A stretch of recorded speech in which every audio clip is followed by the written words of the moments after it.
good evening.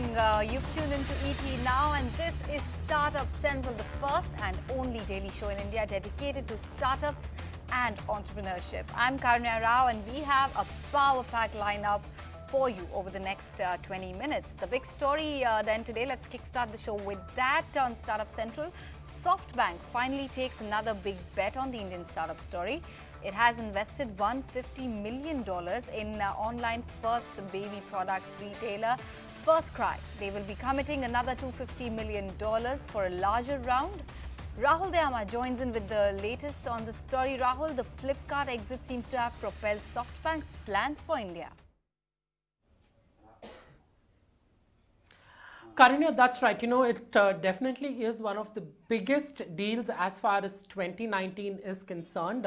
This has been in works for quite some time now. Remember, you know, they had exited Flipkart, really big exit that they had got from it, and a lot of that seems to be plowing back to the startup ecosystem. Even otherwise, they are increasingly focusing on India. After Nikesh Arora really quit Softbank, we saw certain lull that happened for close to a year, but seems like now the big deals are really back as far as startups are concerned. So 150 million has been invested. It's the first tranche, but a larger commitment is of 400 million. Reports have been indicating that this would give FirstCry, this would give Softbank a 40% stake in the company. Remember, FirstCry really operates in a very interesting space.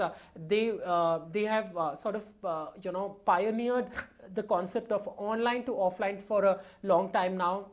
So all the baby products that they have, apart from online, they have about 300 stores in 125 cities. So the online to offline strategy, that's something that they have worked on for the last 4-5 years, has actually worked well for them. And that's one reason that Softbank has been eyeing, because remember, O2O is the big buzz. We have also seen big e-tailers, Paytm sort of look at that model with Paytm Mall. Flipkart and Amazon are also exploring offline touch points, considering how unique the Indian market is. Coming back to Softbank, really, we have seen them invest $250 million in Oyo a while back. They also invested in Policy Bazaar, that went on to become an unicorn recently. There are also speculations that they're looking at delivery for quite some time now. So really, Softbank has been upping the ante, as far as India is concerned. And this signals the fact that they are more optimistic, because we haven't really seen the other VCs splash the money that they have across startups while they're sitting on a lot of capital. We will be joined by K. Ganesh, the founder of Growth Story, to give you an investor view of what really implications of Softbank's entry back into India means, but what concerns also does it really pose. But clearly, a big catch by FirstCry there. $40 million in total. And the valuation is largely going to be sub $1 billion at around $800 million for now. Okay, thanks Rahul for taking us through exactly what transpired, not just with regard to this big story, but in general what the trend has been like, what kind of investments has Softbank been making in the past as well. Let's not waste too much time then, and without further ado, welcome in K. Ganesh on the show. He's the founder of Growth Story. Hi Ganesh, good evening, welcome on board. Just want to understand about this whole development. It seems like Softbank is back in the form after the Flipkart exit, but the rule book remains the same. It's $100 million plus investment, and we've seen them place big bets on an Oyo, on a Policy Bazaar as well. How are you reading into the latest investment in FirstCry? No, I think this is great news, because there was a lot of fanfare with Nikesh Arora, and after that his exit, and combined with the other big investor like Tiger Global taking it slow on Indian ecosystem, suddenly there was a feeling that large big ticket size is drying up in India and all that. So I'm sure Flipkart, stellar exit from Flipkart has been a driver, but more than that, there is a big method to the madness or what's happening here. I mean, you know, the Vision Fund with a minimum investment in startups of 100 million. They have, in just over 2 years, so since they debuted with the Vision Fund, they have committed more than 70 billion. Okay, right? So I think, and we have seen that in coming into OYO. We have seen that internationally in companies like WeWork, where they have put in large ticket sizes. So I think, and clearly, Softbank thesis, they like certain sectors and they are going big and all in that sector. FirstCry is an example of online, offline commerce combination. Obviously, they are leaders in that space, in the baby product space, and the Flipkart has shown that the leader in the space gets disproportionate valuation. But I like the thesis and the approach they are taking. It is not spray and pray. If you take Softbank's thesis on real estate, right from WeWork to OYO here to Compass to financial services like Sophie, all of that is big sector and space that they are doing. Similarly, if you take on mobility, whether it is Uber or it is Grab or it is Ola, they have gone again all in with big ticket sizes. So there is a mobility theme that is very strongly there. That's playing out. And then you have commerce, where you have Flipkart. You have seen exit. There is consumer goods called Brandless, where they have got huge amount of this one. Alibaba's food delivery service, local services, they have put in money. So I think they are big in these areas, and it's great news for India. So I must say that there are, of course, concerns of such large tickets coming in because it unsettles some of the traditional venture capitalists or smaller funds who then become irrelevant in that particular space. Okay, right? Or they have to play the game as per the big boy Softbank. So I think that is the only downside of it, saying that if Softbank decides to enter, where does it leave the other VCs? If they are already in it and they are coming in on top of them, that is fine, that's good news. But otherwise, they are competing with a Vision Fund for investment would become difficult. So, I mean, you have obviously Tiger, you have Naspers, you have Alibaba, you have few such large players. But a $200 million, $300 million, $600 million, $800 million fund would be challenged on how to play the game if Softbanks get interested in that particular sector and place. Ganesh, yeah. Just allow me to come in. You've touched upon a whole host of important points, in the course of what you were trying to say. We'll come to it one by one, but first up, online to offline. Now, that's something even Rahul was pointing out as an emerging trend, something that investors are also largely looking at. Softbank, we've had Amazon also in the past. We've had a Walmart Flipkart acquisition as well. Do you see that trend increasingly grow? Because even from a retailer standpoint, from a retail sector standpoint, that seems to be the name of the game now. They have to be omni-channel. They have to be present across platforms. So is that something that investors are also now strongly demanding or focusing on? Yeah, so no, that is true. Investors are looking at what are the new things that are happening. Horizontal e-commerce, pure e-commerce was done earlier, has created wealth, has created valuation and all that stuff. Now, as we go into the next phase, what are the further areas that are, I would call it, flavor of the day or hot sectors or areas where people can bet on? Offline, online combination, video commerce or content commerce, leveraging already existing offline assets. All these are areas which are of huge interest to investors. Okay, similarly, tier 2, tier 3, organizing retailers to become online. These are all new topics. These investors typically look at where is disproportionate value creation going to happen in the next 3 years to 5 years. So they are looking for new things. So online to offline is a new thing. I'm not just saying it's a buzzword. It is also because there are so much of offline assets, inventory available. So somehow if you are able to sit as a platform on top of that, it is a great news for everybody. Okay, right? It sweats the assets which already is there. You need less capital to burn. Otherwise, till now, whether it's Flipkart or Amazon, has been built on huge capital burn. That is not sustainable. But whereas if you combine it with offline, like the way FirstCry has done, okay, right?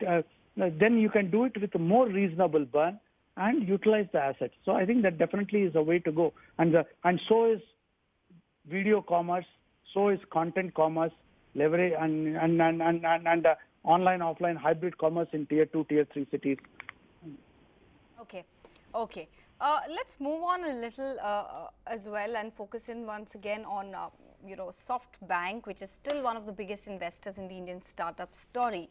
They're also known to eye majority control in the startups that they invest in. Since you were talking about mobility space, I'll just bring up the example of Ola, which has been trying to now look for independent investors to keep Softbank at bay. Is that a growing concern among many others as well? Is that anything of that kind that you've been noticing? No, I have heard about the Ola discussion and Ola control of the board and trying to have two kinds of different controls and all that stuff. See, I personally don't think that is a concern. I mean, there is obviously having a single investor who holds 30-40% and with special rights. They may have individual veto rights. Therefore, rest of the people who own 60%, 70% become dependent upon how that investor who has got veto rights differ. More than board seat, more than right, it all depends on what veto and affirmative rights they have. There is always a downside to that, as compared to having not a single investor having 40%, but say even if 6 investors together hold 60% in a company or 70% in a company, that is fine because it is distributed. Then no single investor will have veto rights. In case of Softbank, given the ticket size, given the majority holding, they will have disproportionate affirmative rights to the detriment, which might work to the detriment of other investors. But I don't think that will give sleepless nights to other investors or to entrepreneurs, because Softbank is putting money at a premium. It is committing a lot of money. It is not a family-run business. It is aligned to creating value and wealth. Therefore, as a pure financial investor, everybody, all the even smaller investors are aligned with Softbank, even if they have disproportionate individual veto rights to be able to do it. So net of it, you are going to bet with a big name with deep pockets. That can be a game changer. It can give you a heads up over your competitor. A lot of competitors will have sleepless nights. So if I was the entrepreneur or I was an investor in a company where Softbank is coming in with a large check and taking 40%, I would open a champagne bottle rather than trying to have sleepless nights. Many of my competitors who are in the same space would have sleepless nights, because how are they going to raise money and compete with a $400 million investment in a competitor? Okay, Ganesh, really appreciate you taking time out and chatting with us extensively on this all-important deal and the trends that are picking up with regard to investment in the Indian startup story.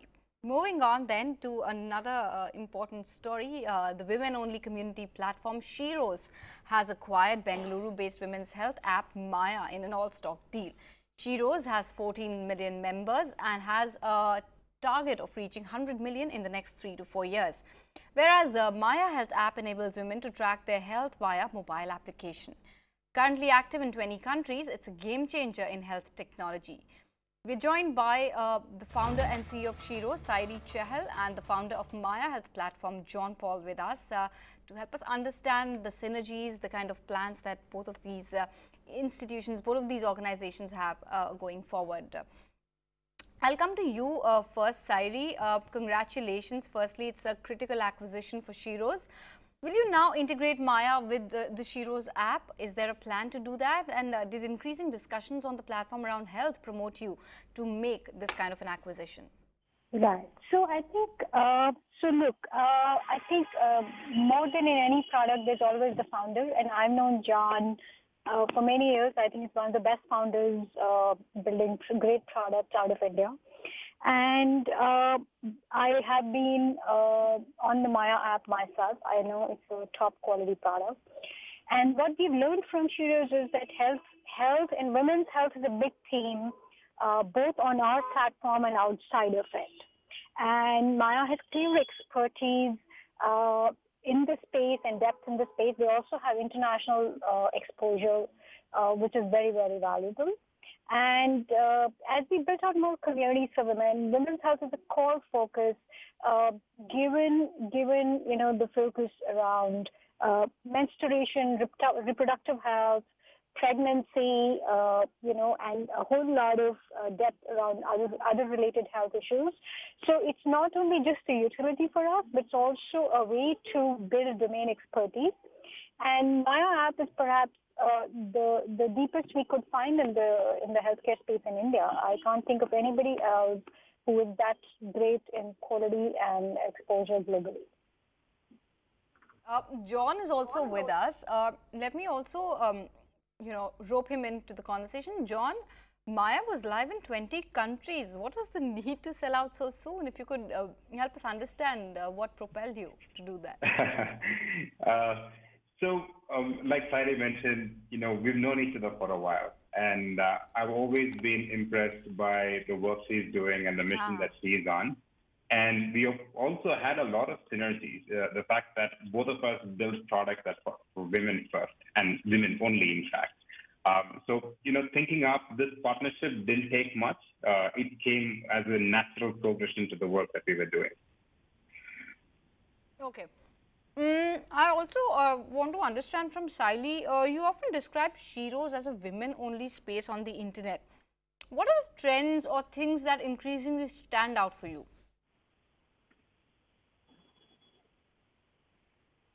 Sorry, was that question to me? Yes. Could you repeat that? I'm so sorry, I couldn't hear it. I just want to understand. Sorry, am I audible to you? Yes. Okay. Yes. I'd like to understand what are the things or trends that increasingly stand out for you in a women-only space within the internet? I think what we are seeing is something very interesting. So, India has 143 million women online today. That number will double up in the next 2 years, 3 years, maybe faster. We're seeing that explosion happen. Women from super small parts of the country are coming online. Women who are coming online are perhaps, Sheroes is their first tab. They've only used WhatsApp before, or they've only used the feature phone before. They are using the internet in their own languages, and they're looking for internet to be a safe, high-trust experience for them. So Sheroes is built around that, but we're also seeing that every woman who's getting online is upping her ante on her own aspirations and her ambition and what she wants to do with her life, things that interest her.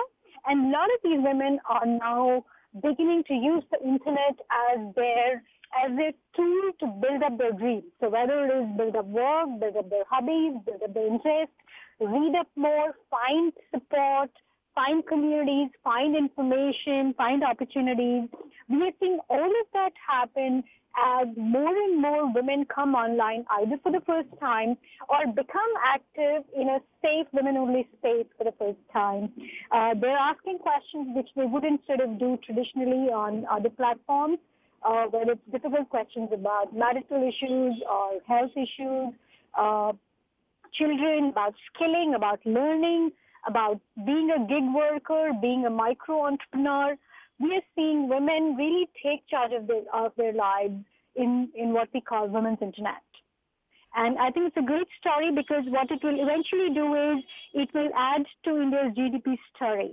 I think what it will do is it will create engines of empowerment. It will create engines of economic growth. It will also level the gender gap this country has. So I just feel it's a very, very compelling proposition, and women online is an unprecedented change maker for this country.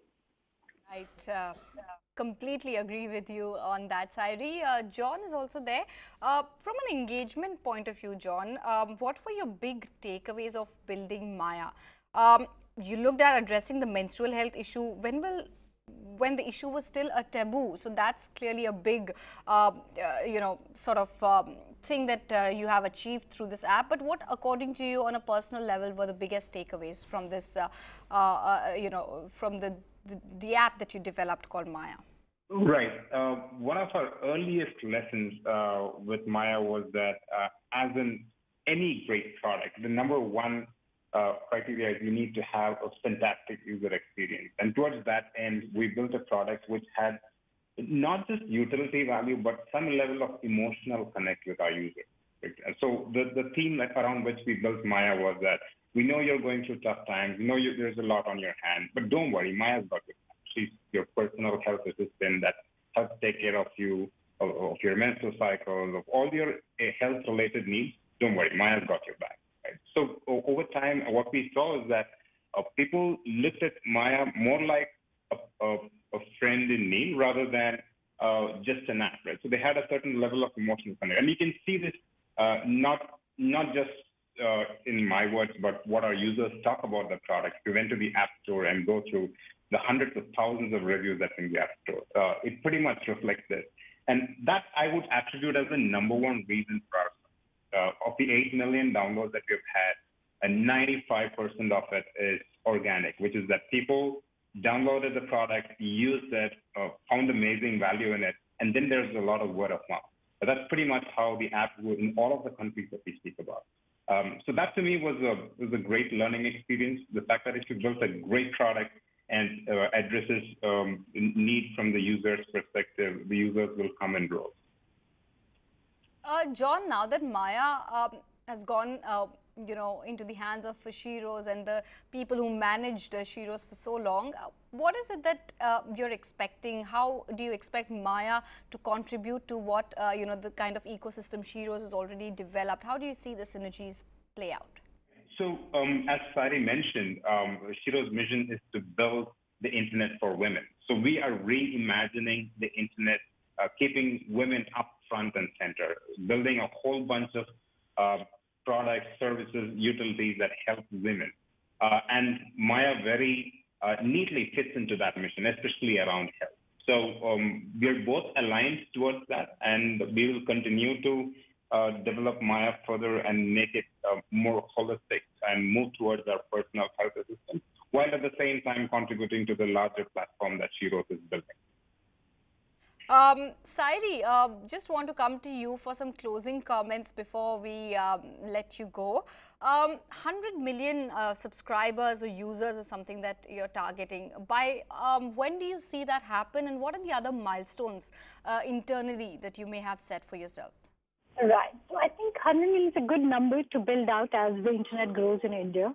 And neighboring countries, if I may say so, I do expect South Asia to sort of fall into that fold: Bangladesh, Pakistan, Sri Lanka, and we see it happening in next 3 to 4 years, maybe faster, depending on what happens in technology.